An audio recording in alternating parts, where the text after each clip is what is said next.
The other thing is it can get better. But in order for it to get better, they do need very substantial and serious economic reforms. Those serious economic reforms are impossible with these people in charge. It can't happen. And these people in charge aren't just economically incompetent. They have rolled out the welcome mat to adversaries of the United States to operate within Cuban territory against our national interest with impunity. We are not going to have a foreign military or intelligence or security apparatus operating with impunity 90 miles off the shores of the United States. That's not going to happen under President Trump.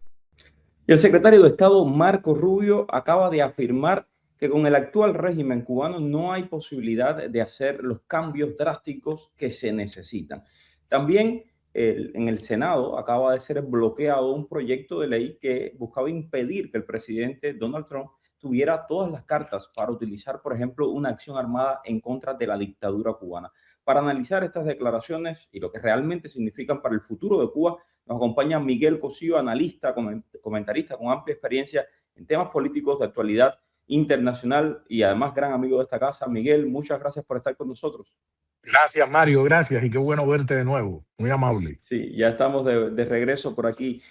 Muy fuertes las declaraciones del secretario Rubio. Dice que solo hay dos caminos, o el colapso total o una transformación profunda que según él no es posible con este sistema. El diagnóstico es muy duro y plantea evidentemente preguntas muy fuertes sobre el futuro de Cuba. Entonces, nos gustaría que nos ayudaras a entender un poco ¿por qué Rubio dice que hay solamente dos escenarios? ¿Estamos realmente ante un análisis realista de la situación de Cuba o esto está buscando enviar un mensaje político? Tu posición, tu Mira, todo eso, y gracias que abordamos de nuevo aquí en esta casa este tema muy importante.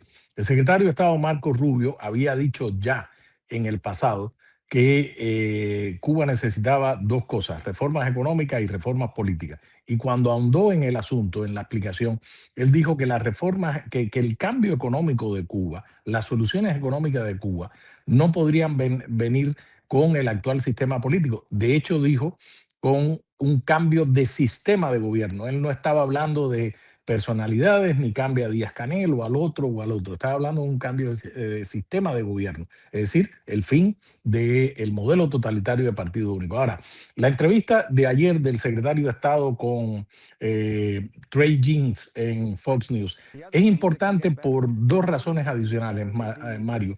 Primero, el secretario de Estado hace una evaluación preliminar. Es una entrevista donde el periodista le preguntó largamente sobre la situación en Irán, el tema en Gaza, las relaciones con los chinos, etcétera, y no dejó de mencionar el tema de Cuba. Y ahí la explicación que da Marco es importante por lo siguiente. Él hace una evaluación y la condensa de la situación actual. Él dice, en Cuba en este momento están pasando dos cosas. Uno, Cuba es un estado fallido, es decir, un país sin libertades políticas, la situación económica es más que conocida, una miseria absoluta. Y dos, Cuba al mismo tiempo es anfitrión de nuestros principales adversarios y competidores. Él usó esa frase. ¿Qué quiere decir? Principales adversarios los conocemos muy bien, Rusia y China en primer orden. Eso es importante porque lo tiene muy presente, incluso él dijo, y es un país que es una plataforma de nuestros adversarios. A la diferencia con países en Oriente Medio o en otras partes del mundo es que Cuba es la plataforma de nuestros adversarios a 90 millas de Key West. Y dijo, y a poco más de 100 millas de Mar-a-Lago. Mar-a-Lago es la residencia privada, es la residencia del presidente de los Estados Unidos, Donald Trump. Eso tiene un significado importante, no es una frase dicha a la ligera, es una frase que embarga en sí mismo un análisis, y creo yo que hasta del propio presidente Donald Trump. Marco Rubio es un especialista sobre los temas de política exterior, por eso es el secretario de Estado hoy, pero también sobre los temas de América Latina y en particular los temas de Venezuela y Cuba. Y cuando él hace esa mención a Mar-a-Lago, significa, a mi juicio, es mi opinión, significa que ellos han evaluado, es decir, en el Gabinete de Seguridad Nacional ha evaluado que no se puede permitir que un país que alberga los intereses de potencias enemigas esté a 100 millas, poco más de 100 millas, ya no digamos de Key West, sino de la residencia privada del presidente de los Estados Unidos. Entonces, esa es una observación importantísima del secretario de Estado. En el segundo ángulo que tú estabas mencionando, fíjate que él lo divide en dos. El primero da la explicación de la situación actual y hace esta radiografía puntual, muy precisa, la hace el secretario de Estado. Y lo segundo es que dice que pueden pasar también dos cosas. Tú mencionaste el colapso total y ahí él, cuando habla de colapso total, evidentemente se refiere al colapso humanitario, es decir, el tema energético, el tema de las medicinas, de la escasez de comida, agua potable, lo que tú te puedas imaginar en Cuba y que conocemos muy bien. Entonces, él dice ahí que eso no va a ser permisible. ¿Por qué razón? Porque el colapso total, el colapso humanitario en Cuba tiene una implicación para los intereses de seguridad nacional de los Estados Unidos por varias razones. Primero, por la cercanía. Lo acaba de decir unos minutos antes. Ha dicho que a 90 millas nosotros no vamos a permitir que Cuba siga siendo una plataforma de nuestros adversarios, y dice cualquier otra organización extranjera o corporación o cuerpo extranjero o aparato militar que signifique una amenaza para los intereses de la seguridad nacional. Entonces, vuelvo al punto. Un colapso humanitario, Mario, implicaría un reto, una amenaza para la seguridad nacional de los Estados Unidos. ¿Por qué? Asuntos migratorios. Tenemos una comunidad de casi 2 millones de cubanos fuera viviendo en los Estados Unidos. Una comunidad en el sur de la Florida cubano-americana muy poderosa, no solo en términos económicos, en términos financieros, sino en términos políticos. Entonces, no es posible que Estados Unidos se quede impávido ante una catástrofe humanitaria de gran magnitud a 90 millas de las costas de los Estados Unidos. El segundo momento que él explica ahí, él dice, a no ser que las cosas mejoren, y solamente puede mejorar si mejora la economía. Y con estos tipos que están dirigiendo, con el actual liderazgo de Cuba, no va a cambiar porque ellos no están interesados.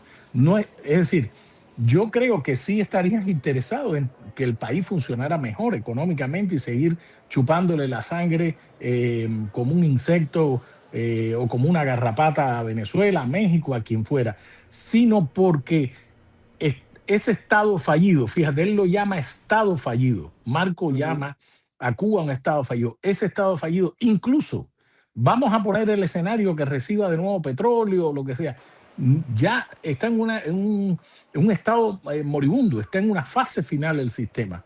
Entonces, lo que dice el secretario de Estado es que nosotros no vamos a permitir, Estados Unidos, y menos, él dice, eso no va a pasar con el presidente Donald Trump.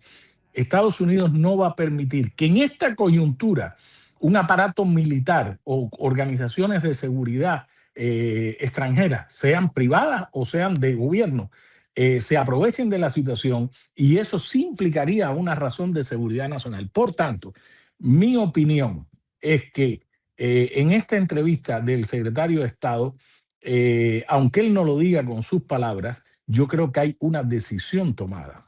Es mi modesta opinión. Hay una decisión tomada. ¿Cómo va a pasar?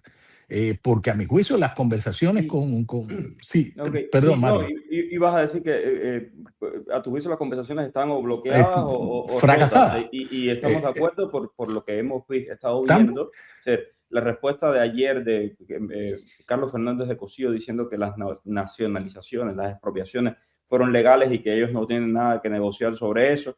Los discursos incendiarios cada vez más, de un tono cada vez más parecido al de Maduro por parte de Díaz-Canel y de la cúpula, también refleja eso. La carta desesperada que envió el Cangrejo con su amigo empresario, que por supuesto que vamos a seguir ahondando sobre ese tema, también refleja que estas negociaciones se empantanaron o se quebraron.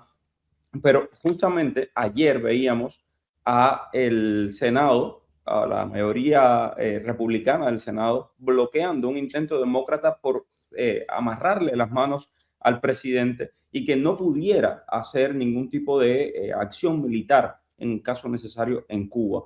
¿Qué te parece todo eso? Bueno, no es la primera vez. Lo intentaron primero en la Cámara de Representantes, lo habían intentado, bueno, también lo habían intentado en el caso en Medio Oriente también, en el caso de Venezuela, lo habían intentado, habían fracasado. Entonces, es importante porque la votación fue 51-47.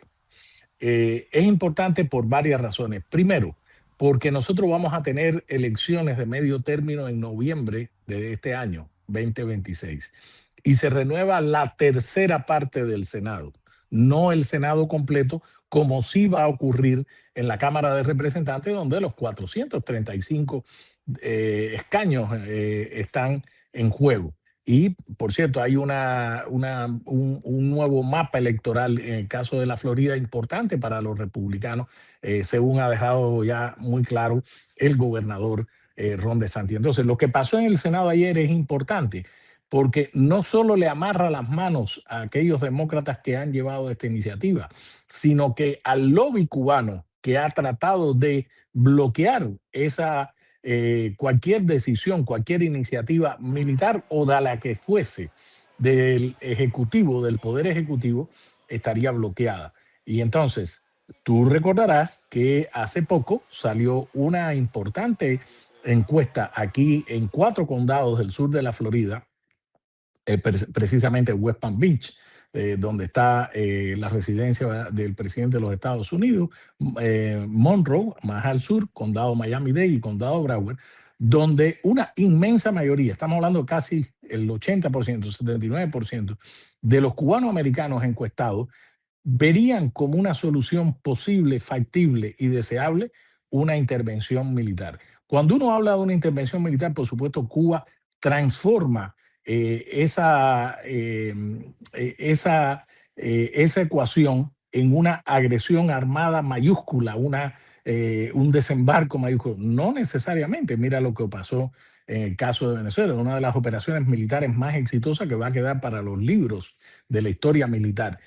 Entonces, el gobierno cubano, si tienes las conversaciones fracasadas, a mi juicio, y si también en el lobby externo que trata de empujar para impedir cualquier acción del presidente Donald Trump ha tenido no uno, sino 2 fracasos.